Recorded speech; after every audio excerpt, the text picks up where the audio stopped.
आप सभी को राम राम। आप सभी का मेरे चैनल पर स्वागत है। आज मैं आपको बसंत पंचमी के दिन सरस्वती माँ के जन्मोत्सव और उनकी कथा के बारे में बताने जा रही हूँ। बसंत पंचमी उत्तर भारत का प्रसिद्ध त्योहार है। यह उत्सव माघ के महीने में शुक्ल पक्ष पंचमी को मनाया जाता है। यह त्योहार हिंदुओं का प्रमुख त्योहार है। इस दिन सरस्वती माँ की आराधना की जाती है।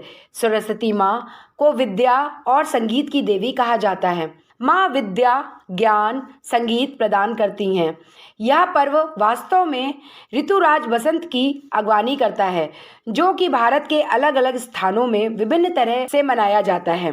देश के पूर्वी भाग में सरस्वती पूजा के रूप में मनाते हैं, तो दक्षिण में श्री पंचमी के रूप में मनाया जाता है। संगीत प्रेमियों के लिए यह बहुत खास महत्व रखता है। इस दिन सरस्वती माँ की पूजा की जाती है। प्राचीन काल से ही इस दिन को ज्ञान, कला और संगीत की देवी माँ सरस्वती के जन्मदिन के रूप में मनाया जाता है। ऋग्वेद के अनुसार यह एक परम चेतना है। माँ सरस्वती के रूप में यह हमारी बुद्धि, प्रज्ञा तथा मनोवृत्तियों की संरक्षिका है। इस दिन सभी पीले रंग के वस्त्र धारण करते हैं और पीले चावल बनाकर खाते हैं। कुछ लोग केसर का उपयोग भी करते हैं।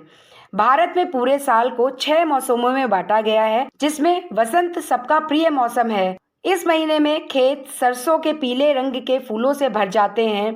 पक्षी चहचहाने लगते हैं। रंग बिरंगी तितलियां इठलाते हुए उड़ती प्रतीत होती हैं। बसंत पंचमी को होली के त्योहार की तैयारी का प्रतीक भी माना जाता है, जो कि इससे 40 दिनों के पश्चात आती है। बसंत पंचमी में विष्णु भगवान और कामदेव की भी पूजा की जाती है। शास्त्रों में बसंत पंचमी को ऋषि पंचमी भी कहा गया है।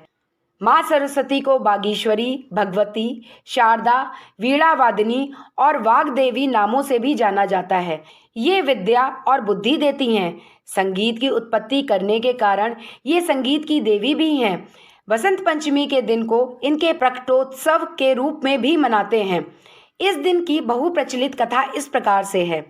प्रारंभिक काल में भगवान शिव जी की आज्ञा से ब्रह्मा जी ने सृष्टि की रचना की थी, परंतु ब्रह्मा भी अपनी रचना से संतुष्ट नहीं थे, क्योंकि चारों ओर सुनसान और निर्जन ही दिखाई देता था।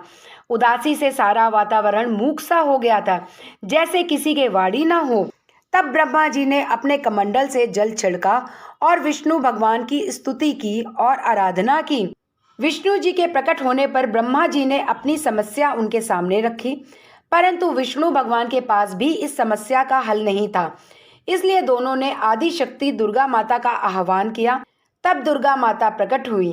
ब्रह्मा जी और विष्णु जी ने उनसे निवेदन किया और उनसे अपनी समस्या का निवारण करने की प्रार्थना की। दुर्गा माता के शरीर से सफेद दिव्य रंग का तेज उत्पन्न हुआ, जो कि दिव्य नारी के रूप में परिवर्तित हो गया। यह स्वरूप एक चतुर्भुजी सुंदर देवी का था, जिनके एक हाथ में वीणा, दूसरे हाथ में वरमुद्रा तथा अन्य हाथों में पुस्तक एवं माला थी। तब ब्रह्मा जी ने देवी को वीणा बजाकर संसार की मूकता तथा उदासी को दूर करने को कहा। तब उन देवी ने वीणा से मधुर नाद किया, जिससे पूरे संसार के समस्त जीवों को वाणी प्राप्त हुई। जलधारा में कोलाहल और पवन के चलने की सरसराहट होने लगी। सभी प्राणियों में नव चेतना का संचार हुआ और पूरा वातावरण खुशी और उल्लास से भर गया। इस प्रकार माँ सरस्वती का जन्म हुआ और ब्रह्मा जी की बनाई सृष्टि पूर्ण हुई। बोलो सरस्वती माँ की जय।